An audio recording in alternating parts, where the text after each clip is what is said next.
Break के बाद एक बार फिर से आपका स्वागत है। मेहमान हमारे साथ हैं और राष्ट्रीय महिला आयोग के अध्यक्ष जी से हमने अभी बात की और उनका कहना है कि डर अभी भी कहीं ना कहीं है, क्योंकि हम हिंदुस्तान में हैं, हमें अपनी सुविधाओं का ख्याल, अपनी सुरक्षा का ध्यान खुद रखना पड़ेगा। यहाँ शर्मा जी, मैं आपसे जानना चाहूंगा, आप एक पेशे से वकील हैं, अच्छे से कानून को जानते हैं, आपके पास कई इस तरह के मामले भी सामने आए होंगे। आपको क्या लगता है, हमेशा सिर्फ लड़की रात को अकेली जा रही थी इसलिए छेड़खानी हुई, इसलिए टीज किया गया उसे, कि लड़की अपने आप 12 बजे निकली? क्या दिन में ऐसे मामले नहीं हुए? दिन में हजारों ऐसे मामले हैं। घरों में अगर मैं बात करूं, रेप हो जाते हैं, घरों में परिवार के लोग रेप करते हैं, घरों में इतनी बदतमीजियां की जाती हैं।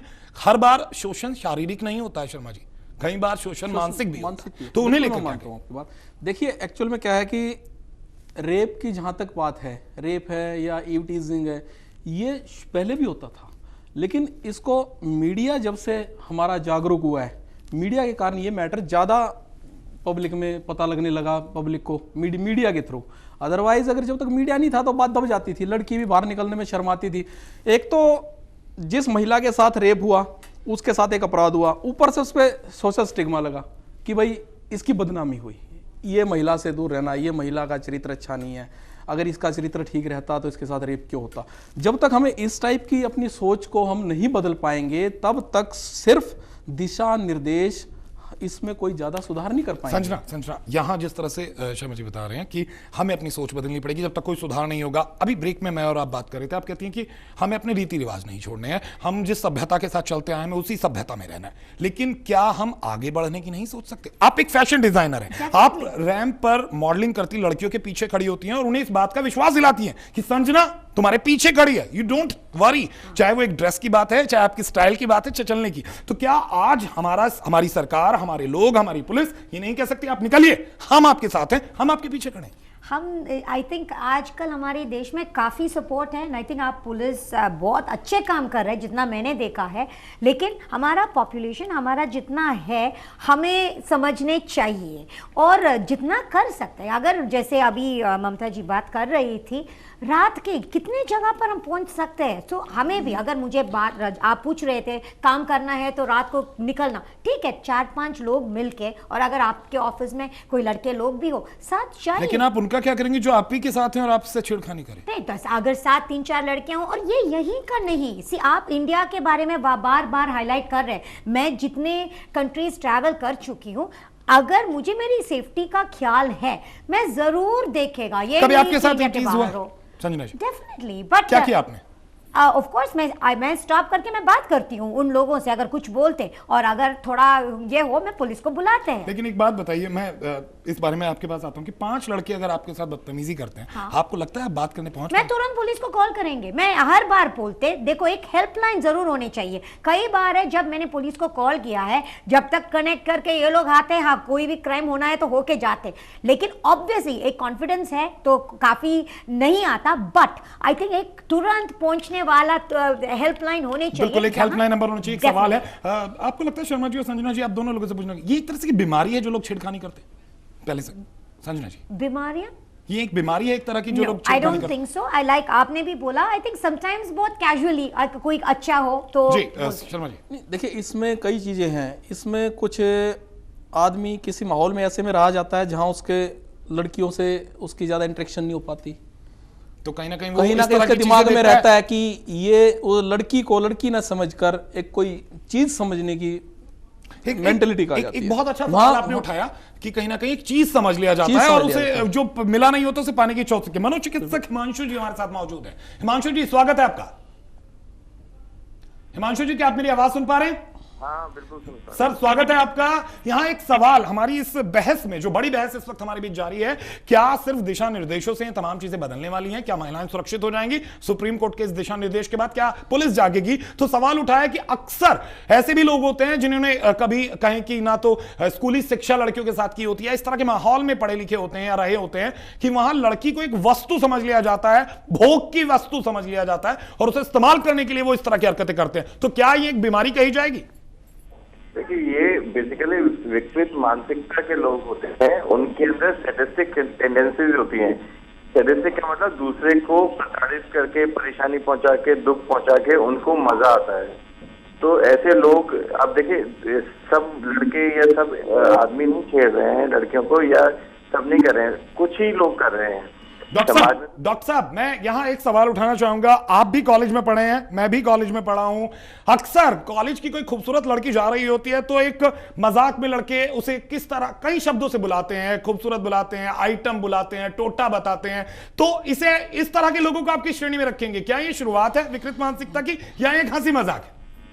देखिए, शुरुआत तो हंसी मजाक से ही होती है, लेकिन अगर उसको बल मिलता है, सब लोग उसको अप्रिशिएट करते हैं सब, तो वो एक विकृत मानसिकता में धीरे धीरे बदल जाती है। लेकिन इसके पीछे अपनी अंदर की जो टेम्परामेंट होता है वो भी इम्पोर्टेंट है, क्योंकि वो टेम्परामेंट ही किसी भी चीज को विकृत चीजों में बदलता है।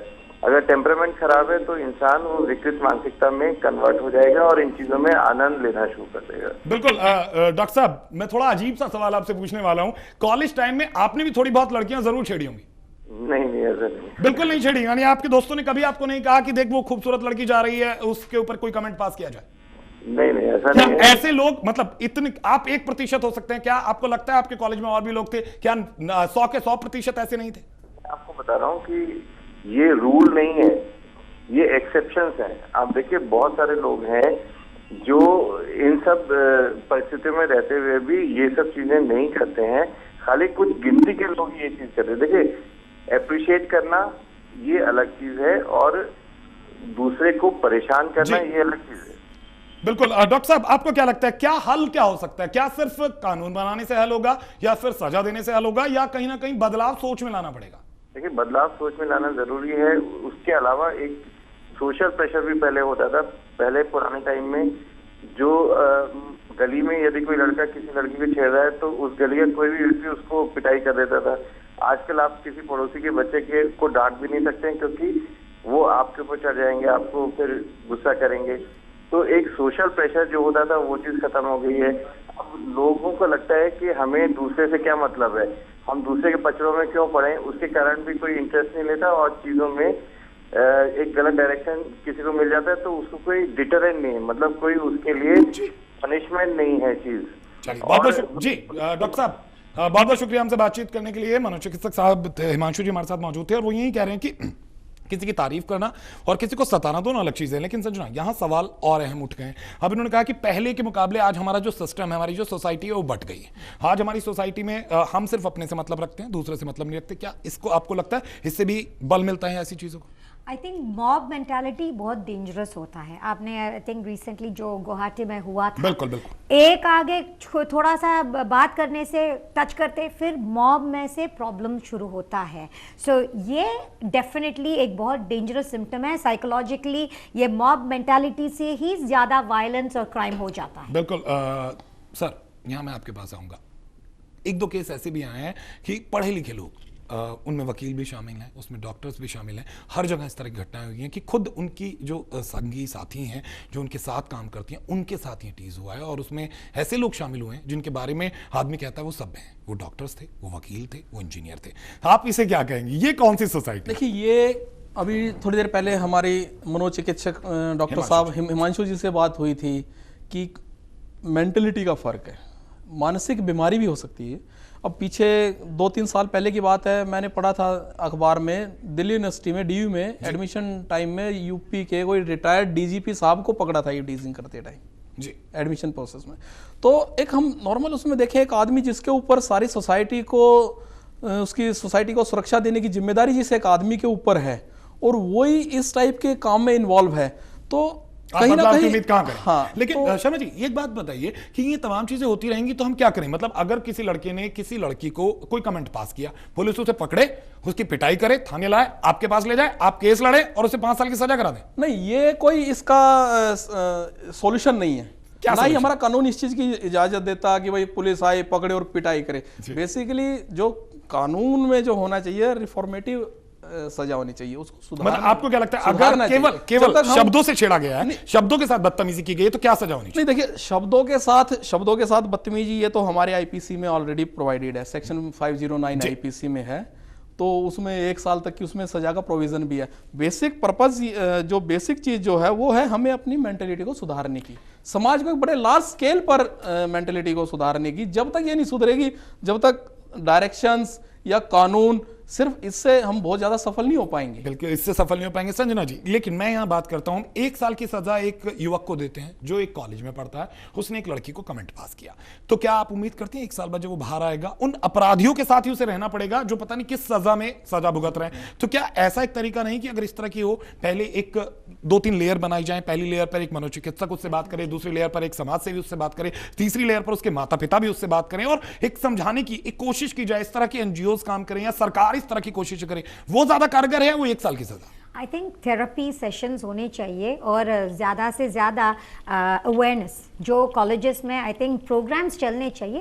देखो अच्छा से लाइक बीइंग फ्रेंडली वो तो एक क्राइम नहीं है, लेकिन मैनिपुलेट नहीं करने चाहिए कोई चीज़ को। और अगर कोई छोटा सा कमेंट के लिए अगर किसी को बट नेगेटिव कमेंट हो जो वल्गर है, डिरोगेटरी है, जो पर्सनालिटी और एक लड़की के लिए, so I think these are all things that एक कैंपेन चलने चाहिए कैंपसेस। संजना जी, जो आरोप आपके समाज पर लगे, मैं आपका समाज इसलिए कहना चाहूंगा, आप ही उसी हिस्से से आती हैं जिसमें फिल्म्स हैं, टीवी हैं, फैशन जगत है, ज्यादातर आरोप आपके उन जगत पे लगे हैं कि इन चीजों को बढ़ावा आपने दिया है। आप रैंप पर ऐसे कपड़ों में लड़कियां उतारती हैं कि लड़का ना चाहते हुए भी उनके साथ बदतमीजी करने लगता है, ऐसा कहा जाता है, हम इससे सहमत कतई नहीं है। दूसरी बात, फिल्मों में कुछ ऐसी चीजें दिखाई जाती हैं, हीरो है, बहुत स्टाइलिश है, वो आती हुई कॉलेज जाती हुई लड़की को कमेंट पास करता है और वो लड़की उस पर फिदा भी हो जाती है, इस तरह की चीजें दिखाई जाती हैं।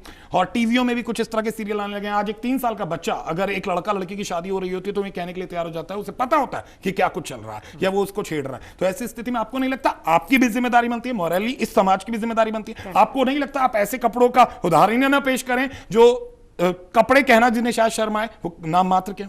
डेफिनेटली मैं जब भी शो के लिए कपड़े बनाते, मैं कौन से समाज के लिए बनाते वो सोच के ही मैं बनाते। मैं हॉट पैंट्स और जो एक छोटे से शहर में जाके नहीं करवाएंगे। तो डेफिनेटली आपने बहुत सही बोला। और एंटरटेनमेंट जो है रिस्पॉन्सिबिलिटी है उनका, बिकॉज सबसे ज़्यादा मीडियम आपका भी जो ट्रांसमिट हो जाता है टीवी एंड टेलीविजन और मूवीज़ है एंड इवन गाने, आजकल आप म्यूजिक वीडियोज़ देखते हैं। सो आई थिंक हर तरीके से एक ओवरऑल साइकोलॉजी पर इम्पैक्ट हो जाता है। सो एक चीज ही नहीं, अब मूवीज में दिखा रहे हैं कि हाँ गर्ल को ऐसा करो। हमारे पास वक्त की भी कमी है संजना जी और शर्मा जी, लेकिन यहाँ एक बहुत संक्षेप में आपसे कहना चाहूंगा, क्या सिर्फ सोच बदल सकती है शर्मा जी?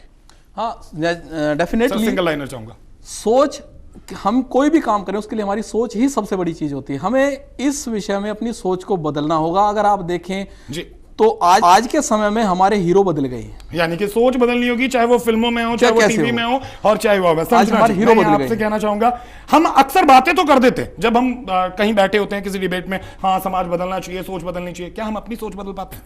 मेरी सोच मैं डेफिनेटली बदलती हूँ, क्योंकि जितना मेरी पर्सनली मैंने देखा है, I think India is developing, बहुत फास्ट पेस पर हम डेवलप कर रहे हैं। जी जी। सो इतने हमारे युवाओं को गाइडेंस भी चाहिए, यानी कि कहीं ना कहीं थेरेपी की भी जरूरत है, हर चाहे वो स्कूल से हो चाहे वो कॉलेज से। एंड कैंपेन्स चलने चाहिए जहां लोग जाके उनको बोल के अच्छी तरीके से पहले समझाने चाहिए, before catching them in jail में डालने से पहले अच्छी तरीके से उनको बातचीत करके समझाना चाहिए। बहुत बहुत शुक्रिया शर्मा जी, आप हमारे खास करके मैं संजना जी आपका बहुत बहुत शुक्रिया। और साथ साथ हमें दर्शकों ने कहना चाहिए, जिस तरह से 2-3 चीजें निकलकर सामने आती हैं, केवल दिशा निर्देश देने से किसी चीज का हल नहीं निकलता, सोच का बदलाव बहुत जरूरी है कि आप किस तरह की सोच रखते हैं, किस तरह के माहौल में है। साथ साथ उन माता पिता की जिम्मेदारी है जो एक बच्चे का लालन पोषण करते हैं कि उसे किस तरह की शिक्षा दी जा रही है, किस तरह से उसे ट्रेन किया जा रहा है। आप शुरुआत से ही अगर उसे डराकर और लड़कियों से दूर रहने के लिए या फिर कुछ और भ्रांतियां फैलाकर उसे डराएंगे तो शायद कल को वो आपके लिए रोने का कारण बन सकता है। और संजना जी जिस तरह से कह रही हैं, बदलाव जरूरी है, चाहे वो टीवी हो, फिल्में हो, चाहे वो फैशन जगत हो, और जरूरत है उन चीजों को ग्रहण करने की, ना कि उन्हें दूसरे नजरिए से देखने की। ये बहस बहुत बड़ी है, बहुत लंबी है। हम तो सिर्फ इतनी उम्मीद करेंगे महिलाएं सुरक्षित रहें, और रात के 12 बजे भी अगर घर से निकलें तो उनमें इतनी हिम्मत हो, इतना आत्मविश्वास हो, उनमें इतना आत्मविश्वास हम भर दें कि वो किसी छेड़खानी करने वाले से या बदतमीजी करने वाले से डरे नहीं, डटकर उसका मुकाबला करें, और ताकि वो अपना जीवन भी अच्छे से बिता सकें और लड़कों और लड़कियों की बराबरी की जो बात आज हमारे समाज का बच्चा करता है वो सच में बराबर दिख सके। इसी के साथ मैं आपसे यहां विदा चाहूंगा, एक छोटा सा ब्रेक लेंगे, ब्रेक के बाद भी खबरों का सफर बदस्तूर जारी रहेगा।